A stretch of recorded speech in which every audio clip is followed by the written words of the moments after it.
Ahanbada maruoiba pau. Indian Army na Myanmar da chathaba drone attack ta Ulfa gi Luchingba kaya Yaona Lup kaya gi Cadre kun Rom Sire. Cookie ani na Scorpio da purakpa brown sugar kg ani police na fare. Chief Minister oidaba yadi haiba leite paikhatlamba thabak sing mapung phana loisilambadi pami haina NBR na phongdokre. Cookie khul tuichen faimon ga nakna na leiriba lamlai kendra gi low pari yankhairom di low uba ngamdana leire. Popular government ama leitringaida miyam gi sentiment yengdana su makhatana sangdokpagi thabak tawiroi haina MMTU na phongdokre. Chingi district marida numit marini nong chugani. Center na Manipur da santi puraknaba Cookie amasung maitei puna table amatada wari sanana bahonari. Chingi district marida numit marini nong chugani. Indian Meteorological Department Imphal Center gi report amagi matung inna lagliba numit marini asida Manipur gi Chingi district marida haibadi Tengnopal Chandel Fairjol amadi Churchanpur district ta akhak arau yauna nong chugani hairi. Amaromda lagliba numit marini asida Bharat ki Madhya Pradesh, Rajasthan, Gujarat, Uttarakhand hairiba state sing asidasu akan mamoongda nong chugani. Masna maram oiraga orange alert lauthokli haina IMD gi report asna hairi.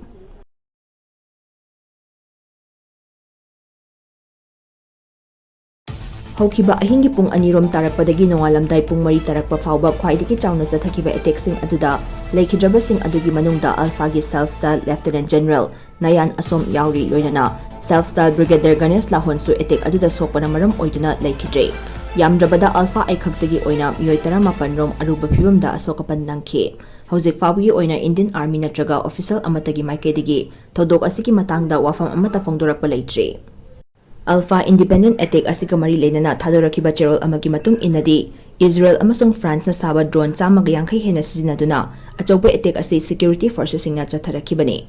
Attack asi India amasung Myanmar gi ngamkhai da leiriba Nagaland gi Longwa dagi hauduna Arunachal Pradesh gi Pangsau Pass faubagi manungda chatharakibani. Attack asna maram oiraga Myanmar maikairomda leiriba lona thingkraba lup kaya gi camp singda sokhankhe. Attack chatharakhiba sing adugi mafamda chapchana thingnagani hainasu makhoigi cherol aduna makhatana palli. Ulfa gi cherol aduda hai forces sing aduna fighter jet sing fauba sizinaduna attack adu chathakhe. Pumnamak asi oiduna su attack chatharakhiba sing adugi mafamda chapchana pakhum pikigani. Nakalamaromda India amadi Myanmar gi ngamkhai paring ngak seliba Indian Army amasung Assam Rifles ki maikaidagi thodok asiki matangda makhoi karimata khangba leite operation sing chathakibagi pausu amata leite haina Guwahati da leiriba defense ki spokesperson Lieutenant Colonel na agency amada phongdorakhe. Nakalamaromda Assam gi Chief Minister Himanta Biswa Sarman hai Ulfa Independent na tholakpa statement ama thengnari adubu thodok aduda Assam police sing amata yaukhiba leite. Assam gi maikaidagi su asiguma thabak amata chathakiba leite. Asiguma thodok sing asigi matangda defense ki mari leinaba singna Chief Minister oidaba yadi haiba leite paikhatlamba thabak sing mapung phana loisilambadi pami haina NBR na phongdokre. Chief Minister oidaba yadi haibadi leite fam asigi damak tanaraga legadaba sunate adubu mahak na haukiba chahi taret lom asida Manipur kannana ba paikhalamniba thabak sing asi mapung phana loisilambadi pami haina Manipur gi hanigi Chief Minister NBR na phongdokre. Wafam asing asi BJP hangang mandal na sinduna luwang sambam pukri achoba mapal community hall da pangthokhiba thoram amada phongdokhibani. Biren na makhatana hai Manipur kaiba yaroi haiba wakhalonda mahak mikhal thengnarakibani. Mahak na mikhal thengnabada miyamna thamkhiba thajabasing adu tapna thabak to onthoknaba yamna kana honaduna ngasi fauba lakli. Masigi manung chana paikhalakpa thabaksingda mahak putathina ngangba kaya amasu yaudaba nate adubu mahak kanagumba lanai oiba maongda natraga furup amatada onsinduna thabak tawba leite. State asigi oiba thabak ama paikhatnabu honarakpada cabinet famduna puna warep lawminaraga chathakiba ngaktane. Mahakna Chief Minister oirakhiba adu Manipur gi miyam asi thau petrol liter amada lupa 400 rom piringai matam dudani. Matam aduda leiramba yanadaba amasung thokliba irangsing adu wari sanaduna yasinaba puraknaba honaraga ing chikwa phibam amada purakhibani. Manipur kannanabagidamak midyeng sana yengba ngamba politicians sing changi. Mahakna haingang esigi miyam gi ijat mangnaba thabak ama phawa tawbu leite. Wakhal tanadabadagi mahakki maramda lana ngangnaba kaya yawi.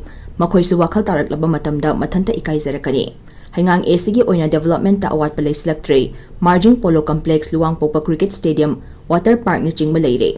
Atubo matamda lambising asisu concrete oina thaduna chahini forum chatkadawa maongda semba hauragani. Masigi sumathakta Imphal Center na Manipur da Santipurak na ba Cookie amasung maitei punna table amatada wari sanana ba honari. Manipur da hauzik thokliba kanglup ki irang asigi waroisin purak na ba chatliba chahi asigi November natraga December thada ungkhatnariba Cookie amasung maitei kanglup anigi miyoising table amatada wari sanana ba thorang tawi haina official oiba pawgi source amana hairi.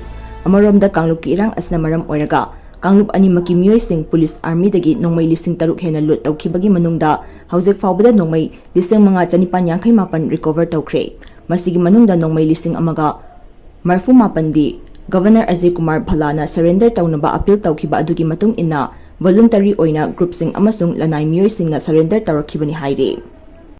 Pawasina makhatana hairibana hauzik thokliba kanglup ki irang asigi waroisin ama puraknaba center gi maikaidagi su group singa su tangkak naina wari sanabagi mathakta security forces gi maikaidagi ain kaina pairamba khulai kaya amasu fagat pangamkhre.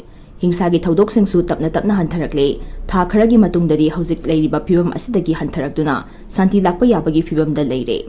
Security forces ki maikaidagi Imphal gi capital city Chingi manung hanjanba jaga sing yauna atay mafam kayada nongmagi tangay fadaba polamsing puthok pusin tawbagi thabak paikhatuna santi hanjalaknabagi thabak maipakna chathari.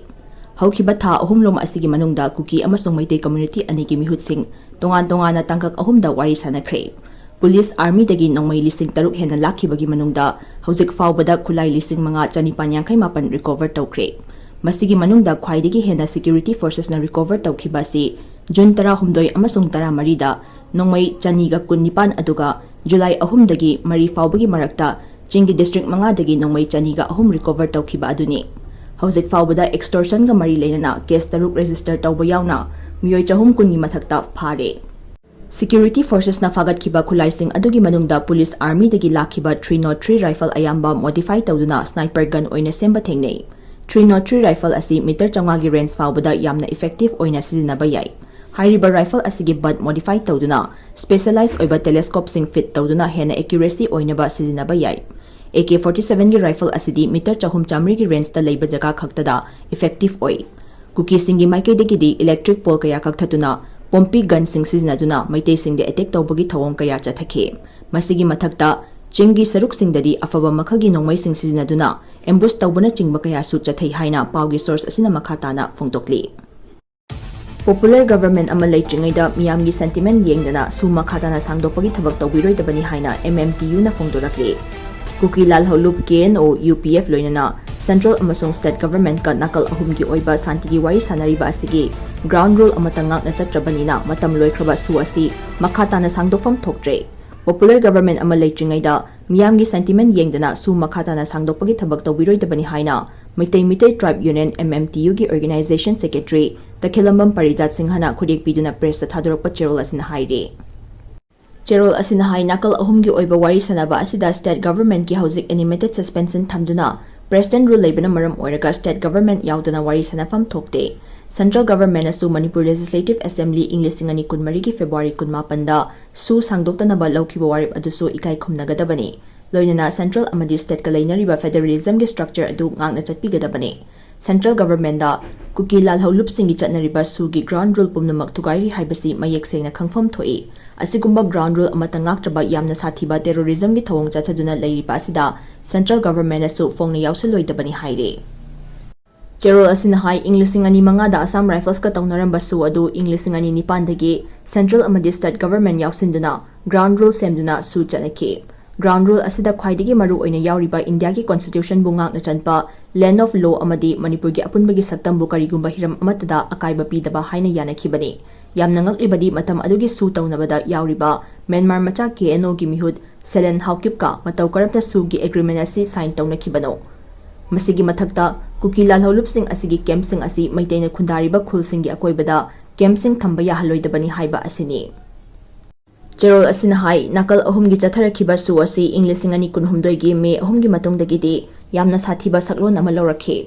Sugi ground rule pumnamak thugaiduna khutsu khulai amadi Cadre masing hena requit tawduna maitai singi mathakta landabagi thabak chatharakhe. Manipur gi apunmagi saktam ngakna chatkani hairamba Kuki Lalho Lup sing asina tokhaiba lengak ama semnaba khongthang thangzilakhe. India gi union territory oiriba Puducherry da chatnariba article 239A tonganba legislature leiba lengak ama demand tawba horakhe.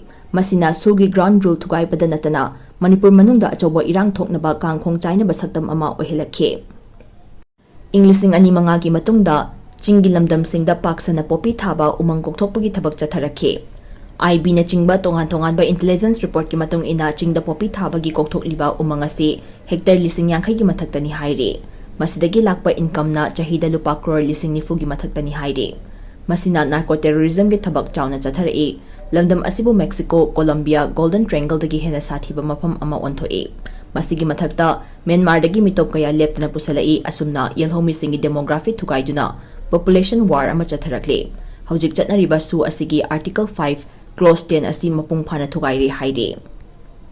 Cherol asina aroibada hairibadi haujik leiriba PR government asina Manipur miyamgi sentiment amadi tholiba watho asimuna khangbifam thoi.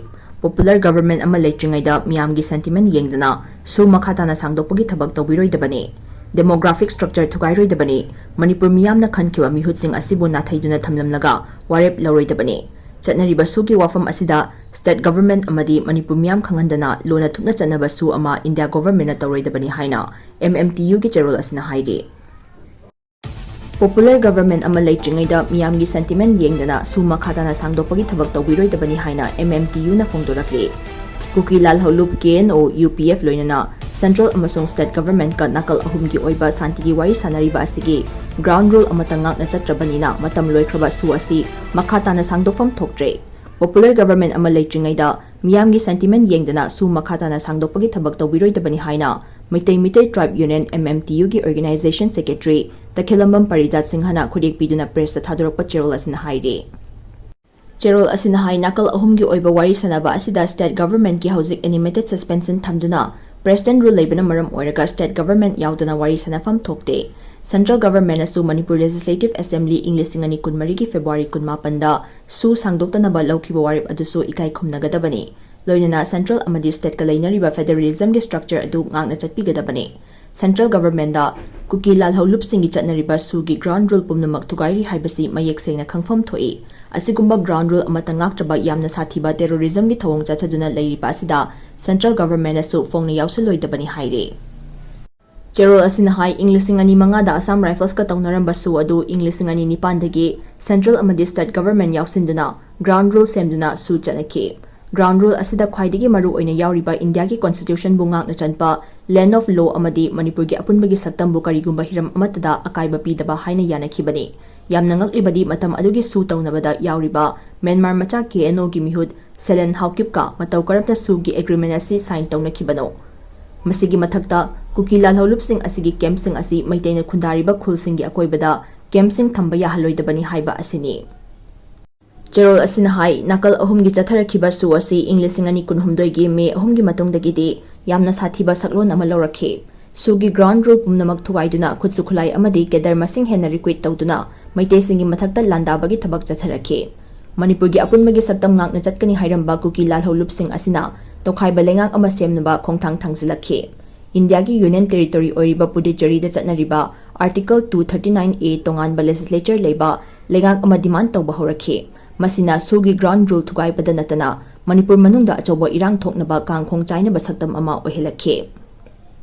Englishing ani manga gi matungda chingi lamdam singda paksana popi thaba umang kokthokpagi thabak chatharakhe. IB na chingba tongan ba intelligence report ki matung ina chingda popi thabagi kokthokliba umang asi hectare lising yangkhai gi mathaktani haire. Masidagi lakpa income na chahida lupa crore lising nifu gi mathaktani haire. Masina narco terrorism gi thabak chawna chatharai. Lamdam asibu Mexico, Colombia, Golden Triangle dagi hena sathiba mafam ama onthoi.